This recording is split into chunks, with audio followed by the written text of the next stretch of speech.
Buen día, chicas, buenas tardes. ¿Cómo están? ¿Cómo los ha tratado esta semana? Espero que estén bien, que estén cuidando.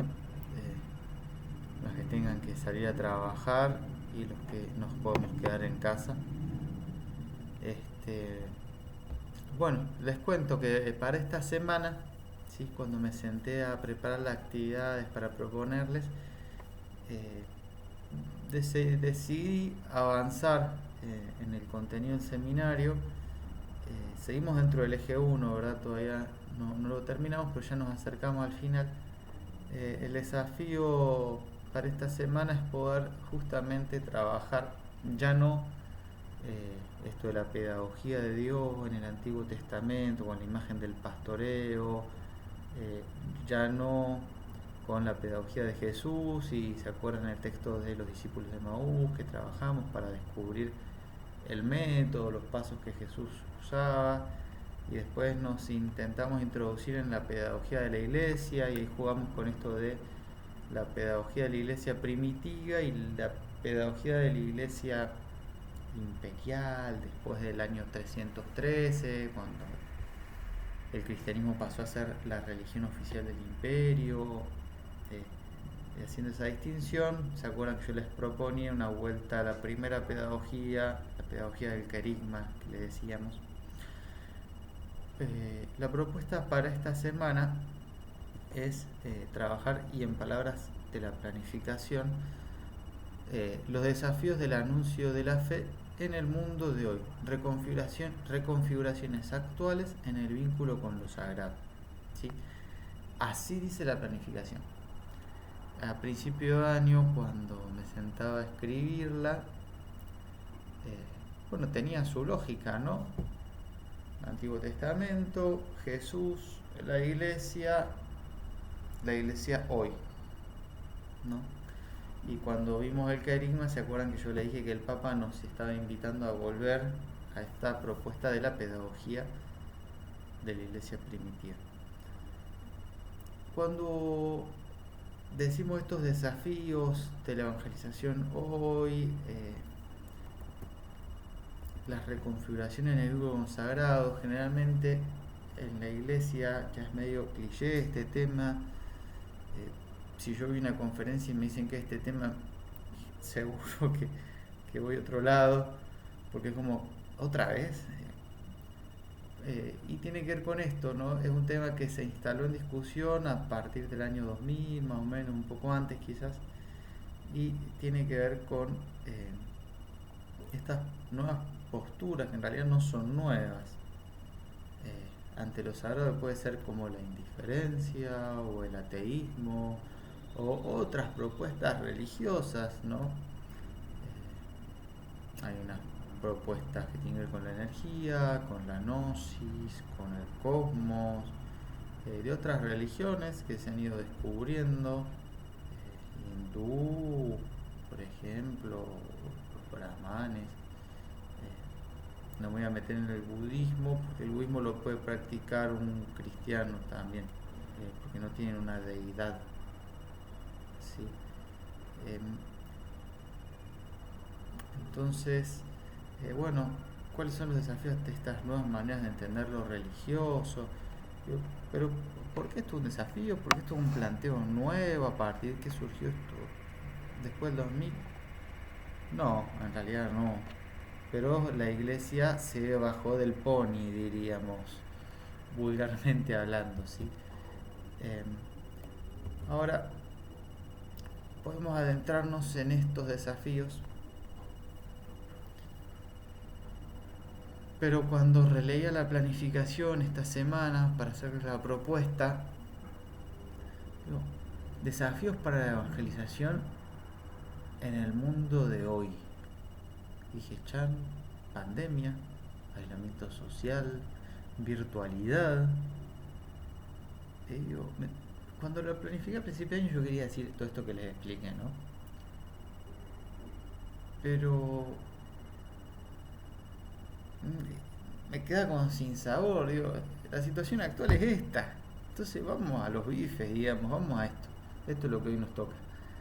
Entonces yo lo que les voy a proponer es que reinterpretemos la planificación, habíamos querido decir algo a principio de año, pero creo que se puede hacer una relectura, nadie lo prohíbe, no es que no se pueda, y me parece que es más fiel a la realidad.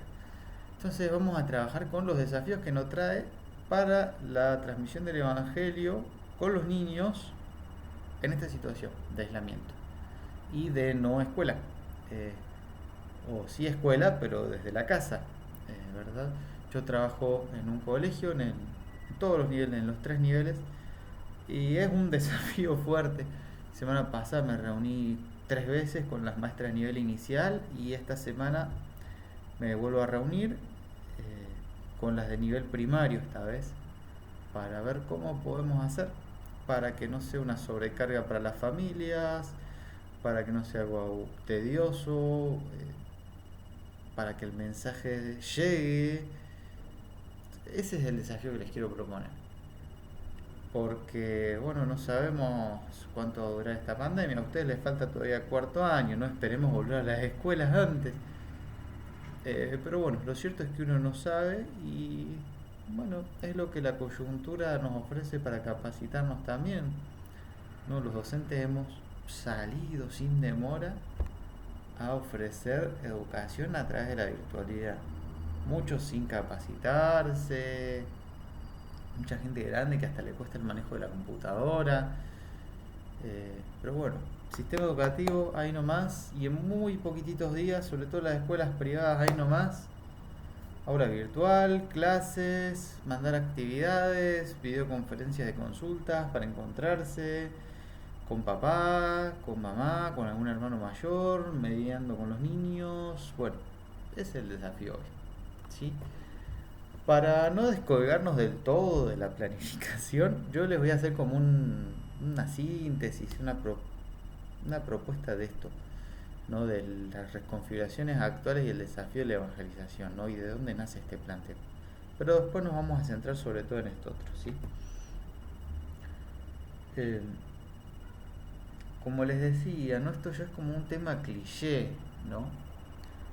Porque desde el 2000 o un poquito antes, la iglesia se empezó a dar cuenta que ya del otro lado, quien escuchaba el mensaje del Evangelio había cambiado, ya hace tiempo que venía cambiando, desde el 1500 de hecho, empezaba a cambiar, pero es como que costaba y realmente con la globalización y con todo eso ha dado un vuelco terrible, ¿no? El tema ahí es cómo transmitir la fe, cómo invitar a hacer una experiencia, una vivencia, como decíamos la otra vez, cómo anunciar a Jesús en una cultura secularizada, ¿no?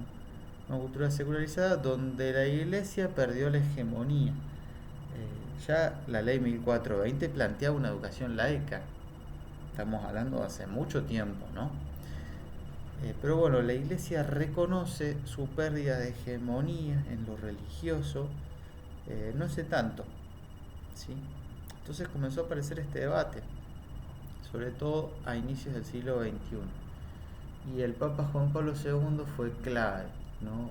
Por un montón de espacios, acontecimientos que él decidió generar y de textos. Él hablaba de una nueva evangelización para este nuevo siglo XXI. Y durante los últimos 3 años del siglo XX, 97, 98 y 99, dedicó un año a cada persona de la Trinidad y nos iba preparando para esta nueva propuesta. Y al comienzo del siglo XXI él lanza una carta que se llama Novo Millennium Ineunte, la publica en el 2001 y nos propone una nueva evangelización. Dice, hay que volver a evangelizar.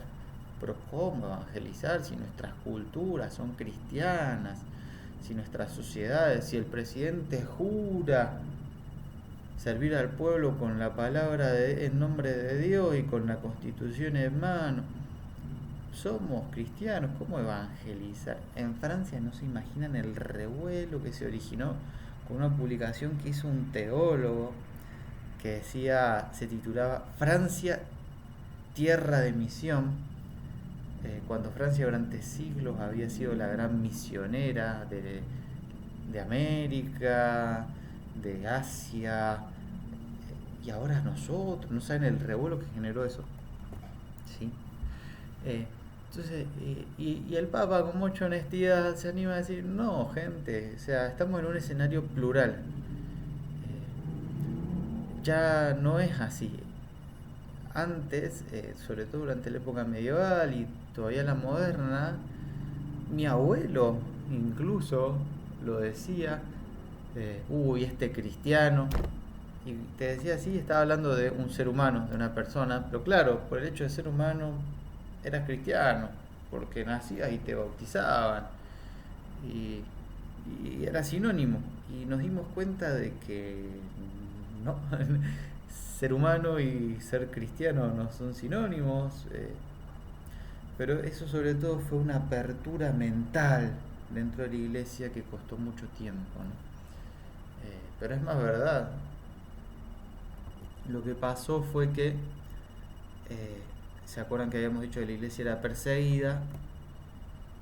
O sea que no era hegemónica, más bien era antihegemónica, controversial, se te perseguía por ser cristiano, porque no seguías a los dioses del Imperio Romano.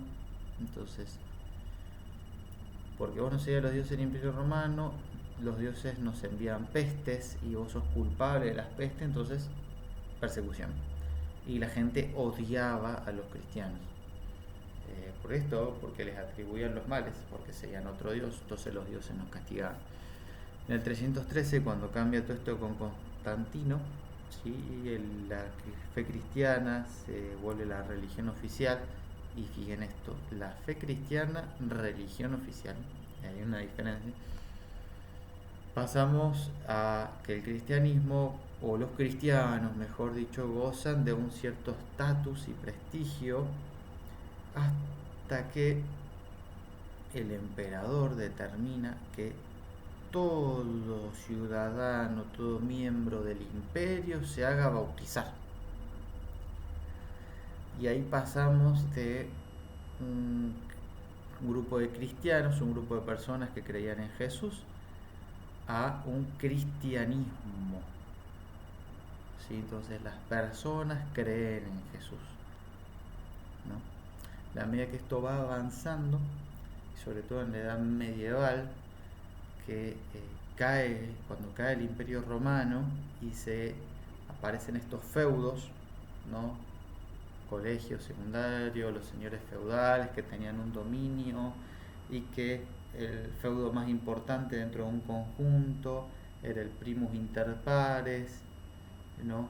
Entonces estaba todo el poder atomizado, ¿no? Época medieval, que antes el poder estaba centralizado en el Imperio Romano. Cuando eso cae, muchos feudos. ¿Cuál era la institución que nucleaba todo? El Papa. Entonces, para nombrar a un rey, ¿quién podía nombrarlo? Si este rey estaba en la misma condición y este señor feudal era incluso menor y el rey era un primus inter pares de estos feudos, el Papa. Entonces, ¿quién tenía gobierno sobre todo? El Papa. Entonces, ¿quién investiga de poder real? El Papa. ¿Quién avaleaba a un rey? ¿Quién ungía? ¿Quién decía que esta persona era digna de ser rey?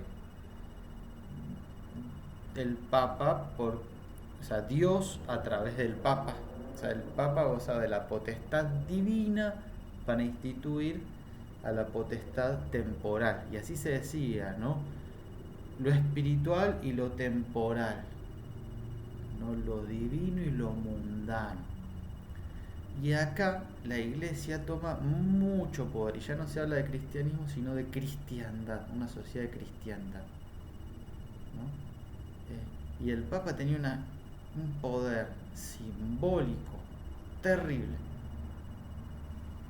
sobre todo el territorio del viejo mundo, o del mundo conocido, lo que en esa época se decía que era el mundo. Vos tenías Europa, los feudos con el Papa, y el norte de África, que formaba parte de todo eso, lo que era el viejo imperio romano, el viejo imperio romano oriental, que todavía se sostenía un poquito más, y después todos los bárbaros del norte de Europa y del Asia que había que convertir y evangelizar y invadir, y las cruzadas, y América que era, no existía, ¿no? El mundo de aquella época. Entonces la cristiandad, la iglesia se comió esto durante mucho tiempo, incluso empezaron a aparecer los estados nacionales y la iglesia seguía con esto de cristiandad, hasta que llega un punto que es insostenible después de la Revolución Francesa y entra en crisis esto. Entonces la iglesia denuncia a la cultura moderna, laicista, como diabólico, como que estaba mal. Estoy usando como términos muy simples, ¿no? Para tratar de explicarlo. Todo esto con el Concilio Vaticano II en 1960, miren la fecha que le estoy dando, ¿no? Revolución Francesa 1789, ¿verdad? Vaticano II en 1964. Recién ahí la iglesia empieza a reconocer que ya no es así, que por el hecho de ser nacido no significa que seas cristiano o susceptible de condenación eterna, ¿no? Porque eso era lo otro. Y el Papa Juan Pablo dice, bueno, y los que no creen en Jesús no están allá lejos en Asia, sino que están acá. Pues empezó a ver esto, que se bautizaba por costumbre, porque mi padre me decidió bautizarme, y yo creo en Dios, y porque me bautizaron, y porque fui a la catequesis y me dijeron esto, listo. Entonces el ser humano, cuando empezó a hacer una autocrítica y empezó a decirse, bueno, pues yo creo, no. Y eso en un momento fueron muy poquitos los que se animaron a decirlo. Hoy es más fácil, ¿no? Entonces la iglesia dice, no, bueno, pero hay que evangelizar a esta gente, hay que ofrecerles la experiencia del encuentro con Jesús, el querigma, y no un conjunto de teorías, ¿no?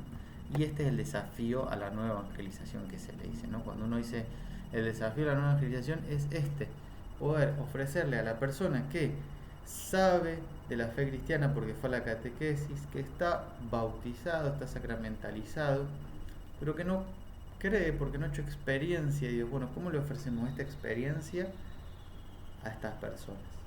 Que encima ya saben un montón. Y esa era la nueva evangelización. Y esos eran los desafíos que íbamos a asumir ahora.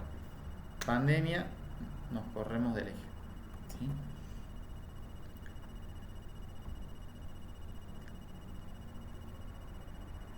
Bien. Entonces, acá nos adentramos, ¿no? Yo les decía que este sistema educativo que tenemos, tan criticado, de que es lento, de que ya no responde a las necesidades de la sociedad, de que siempre va más despacio, de que ya no funciona más, en 2 días de aislamiento social, es más, en mi escuela el presidente anunció la obligatoriedad del viernes. El lunes de esa semana, 4 días antes, ya estábamos viendo cómo íbamos a hacer para ofrecer la educación a distancia. Entonces este sistema educativo tan criticado, en 2 días, un día, sábado, domingo, lunes, arrancamos con la educación virtual, ¿no? Así, de cabeza, con un montón de aciertos y con un montonazo, muchos más de desaciertos, ¿no? Y en eso vamos puliendo. Y yo sigo puliendo a través de esto, espero que sea más o menos digno, chicas. Es lo mejor que estoy pudiendo hacer ahora, ¿sí? Pero el sistema educativo se lanzó, se arrojó de cabeza. Y en el anuncio de la fe también nos tenemos que arrojar de cabeza. Porque la educación de la fe forma parte de la educación de nuestras escuelas. Bueno, si trabajamos en escuelas privadas, desde la catequesis, pero a lo mejor cada una como su compromiso personal, porque es creyente también, o quien es no creyente, pero está en este instituto y va a recibirse con una habilitación para enseñar fe, religión en las escuelas, Entonces, bueno, hoy va por este lado, ¿no? Eh, entonces, nosotros, por ejemplo, en el profesorado, tuvimos la reunión de personal de inicio del año, antes de empezar a trabajar con ustedes, y ya ahí, bueno, virtualidad, muchachos. Cada 15 días manda uno, cada 15 días manda el otro, las directoras empezaron a bajar líneas, no equivocamos, vamos modificando de una, así como salga, como se pueda. ¿No? Y la catequesis pasa lo mismo, y en el anuncio de la fe pasa lo mismo. Ya había cristianos y sacerdotes que se animaban a subir algo a YouTube, algunas publicaciones de Instagram, algunas cuestiones así a través de evangelizar a través de la virtualidad. Pero la situación de pandemia nos obligó a todos. El Papa celebró la liturgia de Semana Santa a través de las redes. Promovió cadenas de oración, invitó a hacer una adoración eucarística al inicio del aislamiento en Italia. Toda la iglesia se ha volcado, ¿no? También la iglesia, una institución pesada que lleva sus tiempos de cambiar, de una, ¿sí? Se volcó a la virtualidad. Y hoy en día hay grupos de oración, gente que se reúne a través de sistemas de videoconferencia, Zoom, Jitsi, a tener momentos de encuentro y de oración, la misa, confesión a través del teléfono, estamos hablando del sacramento, ¿no? Misiones, se han organizado misiones a través de la virtualidad, a mí me han visitado mi casa a través de una pantalla, un grupo de jóvenes, rosarios comunitarios, publicaciones, testimonios. La iglesia se lanzó de uno. A eso es a lo que yo quiero que nos lancemos a preguntarnos. No íbamos a releer esto que decía la planificación, los desafíos del anuncio de la fe en el mundo de hoy, desde esto, ¿no? Y yo creo que si no lo planteáramos de acá, seríamos un poco irresponsables y negligentes de parte mía. Entonces, en concreto, yo les voy a proponer algunas páginas para que lean, visiten, noticias. Hay artículos, hay noticias, hay gente que escribió hasta libros. El anuncio de la fe en tiempos de pandemia. Un libro, no un artículo. 137 páginas tiene el libro. La iglesia no perdió el tiempo. Como les decía, todas esas cosas, artículos, comentarios, publicaciones, libros. Entonces yo les voy a pedir que leamos algunos artículos periodísticos. Les voy a pasar algún video de un sacerdote que habla, que se dedica mucho a esto. Y la idea es poder reflexionar algunas cuestiones que les voy a enviar a continuación, ¿sí? Para poder hacer esto necesito aclararles antes algunos conceptos, ¿sí? Se habla hoy de iglesia en salida. Esto es un término del Papa Francisco que él lo decía muy argentinamente. Él decía: no quiero pastores con olor a oveja, quiero una iglesia en salida. Cuando él decía esto, en 2013, él decía lo siguiente: yo no quiero que la iglesia se quede encerrada apacentando ovejas, las ovejas que ya vienen a la iglesia, esas viejas que tenemos ahí en las capellanías, que viene todos los días a la misa. No, esas ya vienen, vamos afuera, salgamos a buscar a los que no vienen, ¿sí? Hay un cambio paradigmático, no nos quedemos a esperar que vengan. No, que viene porque tiene que bautizar al nene. No esperemos a que venga. No, sí, vengo a la iglesia porque mi hijo tiene 10 años y quiero que haga la comunión. Es una pastoral pasiva. Espero a que venga y les doy el mensaje.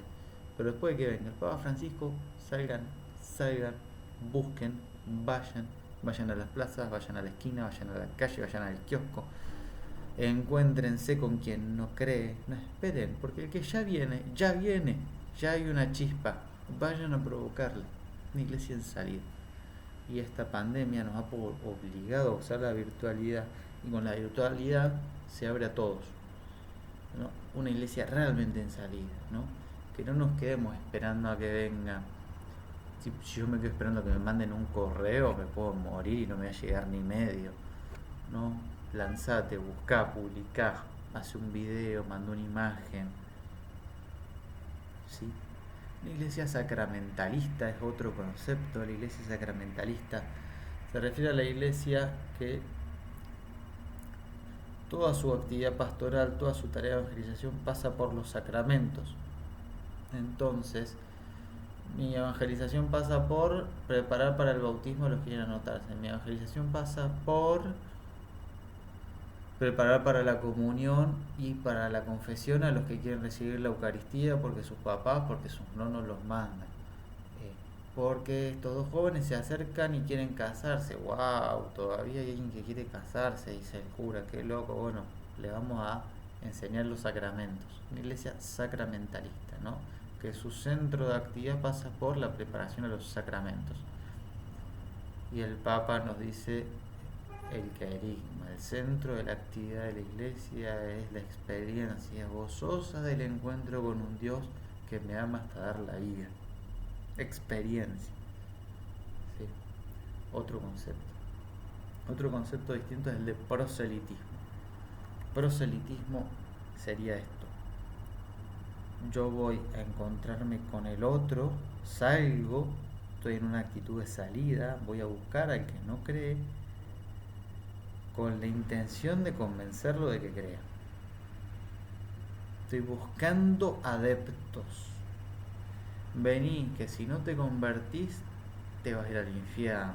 Busco prosélitos, busco convencer, busco atrapar, acaparar. Creo que la palabra clave es convencer. Y quien busca convencer se cree dueño de la verdad. Y no pasa por ahí. La iglesia hoy te ofrezco, esto a mí me hace bien, te lo comparto. Mira, yo me encontré con Jesús y me pasó esto. ¿Te animás? Distinto, nada que ver. No me creo dueño de la verdad. Me creo dueño de una experiencia que me cambió la vida y que te lo ofrezco. Y que si vos la querés, te puede cambiar la vida. Ahora, también puedes vivir bien y contento en tu otra religión. Si te permite experimentar el amor, te vas a salvar ahí. Entonces es distinto. Proselitismo, convencer, atrapar, capturar fieles. Y acá hay un montón de técnicas, ¿no? Miedo, palabrerío, oferta. Te propongo, te invito. A mí esto te servirá a vos, ¿no? Son actitudes muy distintas. Y el último concepto clave para poder entender todo esto es el de iglesia doméstica, o sea, de la casa, ¿sí? El cristianismo empezó en las casas. Cuando los cristianos eran perseguidos por creer en Jesús, no se reunían en templos, no había templos. Imaginen que era re fácil, voy, los agarro, los mato, chao. Se reunían en las casas, escondidas, de noche, muy de madrugada. Se pasaban los mensajes a través de códigos. Nos encontramos en las catacumbas. En Roma pasaba mucho eso. Todo un sistema subterráneo de comunicación, de túneles. Y se encontraban a celebrar la Eucaristía, es decir, la fracción del pan, en casas, ¿sí? Esa era la iglesia doméstica, la de la familia, o la de la familia ampliada, si eran reuniones, pero encubiertas y en casas. La iglesia doméstica es eso, la iglesia de mi familia, la de casa. La mía, con mi esposa, con mis hijos, la de mis papás conmigo, la iglesia chiquita, ¿sí? Y eso es algo que la pandemia nos obliga a redescubrir. Cuando se bautiza un niño, la iglesia siempre dijo, se la bautiza en la fe de los padres, ellos son los responsables de compartírsela al nene. Ningún papá hace eso, lo bautizan y listo, dale que va, ¿sí? La iglesia doméstica, se dice que es el núcleo de la iglesia y no la que está en Roma. Creo que se entiende este concepto, la iglesia pequeña. la de todos los días, la de mi casa. Y es en el primer lugar donde yo estoy llamado a dar testimonio. Y la virtualidad y la educación a distancia nos obliga a trabajar con la iglesia doméstica. Porque para que un nene de primer grado se siente a hacer la actividad que no sabe leer generalmente o estaba aprendiendo y se le interrumpió, necesita de alguien que le prenda la compu, necesita de alguien que le explique la consigna. O sea, el acercamiento a los alumnos está mediatizado por hermanos mayores o padres, madres, abuelos que a veces se hacen cargo. Entonces, la educación del niño vuelve la escuela a su rol de subsidiariedad en la educación de los niños con más fuerza. Antes parecía que era solo tarea de la escuela, cuando en realidad siempre es un contrato de subsidiariedad, ¿no? Y esto pone lo mismo la catequesis en el mismo juego. Entonces lo que yo te ofrezco es subsidiario para que vos trabajes con el niño. Y a través de esta excusa en realidad también estamos trabajando con toda la familia. Y ahí está el desafío interesante, ¿no? Muchas escuelas, por lo que he ido conversando con distinta gente, están aprovechando para esto, para a veces llegar al adulto que no se llegaba, porque el niño venía, le daba catequesis y listo, él sí recibía la catequesis, pero el papá, el tío, quien sea, quien esté ahí en la familia con él, no. Y lo convocábamos a una reunión de padres y ahí aprovechábamos para hacer una oración, o le entregábamos al niño la Biblia y como excusa de eso hacíamos que venga la mamá y que le firme la contratapa de la Biblia, y era la manera de acceder a la familia. Ahora es directo, y si la familia no está mediando, el niño no recibe. Entonces hay que aprovechar, ¿no? Entonces, bueno, ¿cómo evangelizar ya no solo al niño, sino a la familia? ¿Cómo ofrecerles esto? El amor de Jesús te puede cambiar la vida, no solo la de tu hijo, la tuya, ¿sí? Entonces, bueno, de eso se trata lo que les voy a proponer. Con estos conceptos que les acabo de plantear y lo que les estuve explicando antes, les voy a dar una serie de consignas por escrito, así quedan bien claras. Y bueno, eso sí, la actividad de esta semana es en grupo, porque necesito que haya un poco de debate. Y el foro es difícil. Hemos intentado ya alguna vez y no ha resultado mucho. Entonces me parece mejor que se junten de a 3. Si queda uno colgado de a 4, pero no más de eso, 3. Quiero todos los grupos de 3 y a lo mejor uno de 4. Para contestar esto. Sí, en lo que hacen me ponen somos tales, tales, tales, tales, tales, los que formamos parte de este grupo, y esto es lo que hemos debatido, las conclusiones que hemos llegado y la propuesta que hacemos, ¿sí? Para quedar re claro en el texto. El jueves tenemos la clase de consulta por si hace falta, ¿sí? No se olviden, y está el foro de dudas y consultas abierto. Buena semana, espero no haber sido demasiado larguero, mala mía. Me va a pasar lo mismo en la presencialidad si es que volvemos. Saludos y espero que estén todos ustedes y sus seres queridos bien.